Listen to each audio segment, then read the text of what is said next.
Okay, welcome back, ladies and gentlemen, to the Daily Motion Cup. We are here with the final match, spawning in the top left position of Belshir Vestige as the Blue Zerg player from Team Acer, who just defeated the Kespa player, Samsung Khan Solar. It is Nerchio.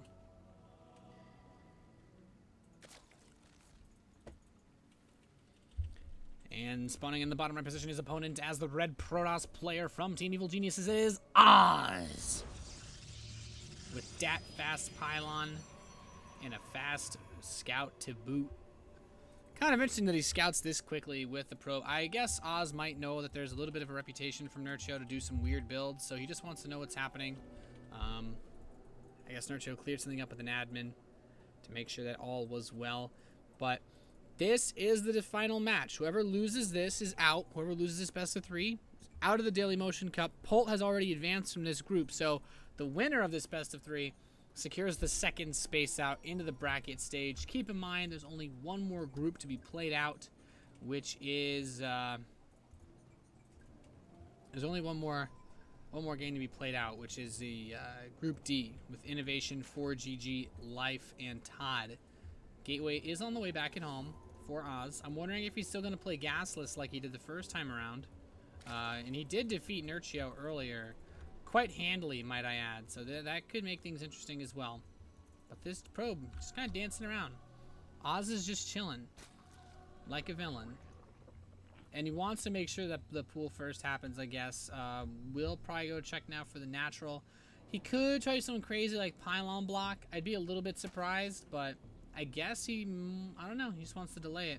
Look at this shift queuing at the probe. It's actually really sexy. It's like following a monorail of green.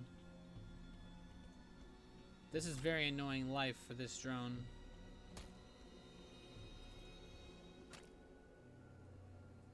Nerchio's doing some sick micro to catch this drone too. And now the drone leaves. The probe leaves.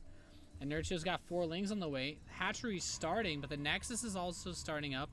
Nexus is about 10 seconds ahead, which is about maybe 3/5 of a worker. Just barely over half. Double Assimilator is also on the way. We'll see the Cybernetics Core following up shortly for Oz. So Oz, he could just do what he did before. He could mix it up a little bit because both builds he did were in their own rights interesting. He had the fast Immortal push, and we also had the very fast Warp Prism push. But ooh, oh goodness, this probe could get picked up by these Zerglings. It'd be a bit unfortunate for Oz, as the probe could act as a conduit for a future warp in. But fast third base from Nerchio, he's just kind of like, yeah, I'm gonna play my standard game. And I'm wondering if Nerchio has actually changed anything up for this compared to the play style that was brought forth in the first match. Nerchio just kind of did his normal thing. He didn't really do anything unusual or cheesy for that matter. But now he's here. Might give this Nexus a love tap, but that's about it. He shouldn't get anywhere near through these shields. So. Mothership Core's on the way, and that will signal an end. That's basically the shoe kids off of my lawn moment.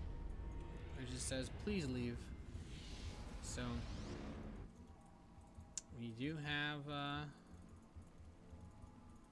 Nerchio just kind of chilling here. Getting the creep, and he's just droning, really. This is the phase of the game where Zerg just drone up to high hell. Now, Oz is the player that's going to be most likely making the first real move as far as any type of aggression goes, and this is it. It's the Stalker, Zealot, Mothership Core Harass. This is like a tale as old as time, seriously, with how often people do this. It's super duper duper duper popular.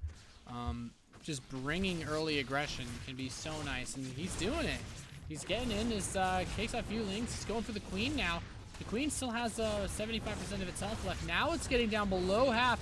Looks like he will be able to pick this off with the help of the Mothership Core and the Stalker. Another Stalker is coming up here. There's not really too much to deal with this. A few more Zerglings on the production tab, but even that Zealot can just kind of kite, which is really weird to say, Zealot kiting Zerglings, but gets under the Mothership Core, and Nerchio's trying to focus it, but the Zerglings are not here in time. There's a few more about to pop, but 2 Stalkers can take care of that really easily with the Mothership Core. Nerchio has 1 more Queen about to come out. Will probably try to kill the Queen. Queen's actually going to get the Mothership Core. Really nice. Should throw a Time Warp. Yeah, it does get that at the very least. But these Stalkers are now trapped. There's no recall. So he's just going to chill here and die with these Stalkers. I mean, yeah. And that's about it. He's getting the death tickle now. I guess he might actually be able to... Nah. Okay, yeah, he's going to lose it all. He has another pylon finishing, though, and his gateway wall is just about finished. He's going to add in more gateway. He's actually moving up to 4 gates off of 2. Oh, goodness. These... Oh, never mind. He had 2 more pocketed away. This is going to be a straight up 6 gate. I feel like with the additional gas, though, it's not an all-in. I mean, he's... Technically speaking, he's done enough damage that it basically feels like one. Yeah, if he keeps warping in without a Mothership Core, there's no fast way to retreat, so he's basically saying he already thinks that there's nothing Nerchio can really do about this. And he's just going for this hatchery. I really like it. Overlords that come out that try to unsupply block him immediately get killed.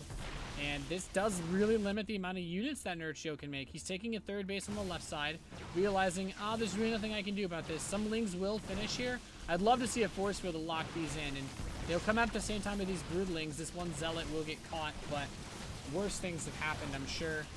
And he's going to just pick off more and more of these units. Another Overlord is here for the free for the taking, basically. Nerchio has some Lings coming in from the left side. His Zergling speed upgrade is done. But Oz is fully committed this 2-base 6 gate. I'm just surprised that he took the gas and still committed to this.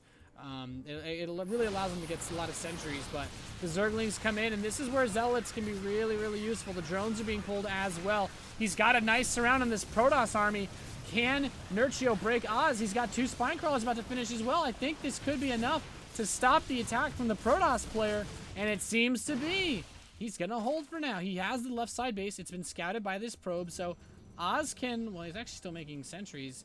I think Oz is just going to try to force field the Lings away from the Spine Crawlers and just focus the Spines and then advance on afterwards. There is a Spire on the way for Nerchio in the natural, so he just needs to hold on. That's really it. He just needs to not die. There's a huge string of pylons left behind here by Oz as well. He is fully committed to this, and Nerchio is starting to realize that Oz isn't leaving anytime soon. There's a transfuse. Very nice. The Lings are going to come streaming in here. Nerchio getting the Lings on the Zealots, though. As Oz's Stalkers remain untouched by that Spine Crawler, Nerchio just leaves the game. Oz takes game number 1 of this.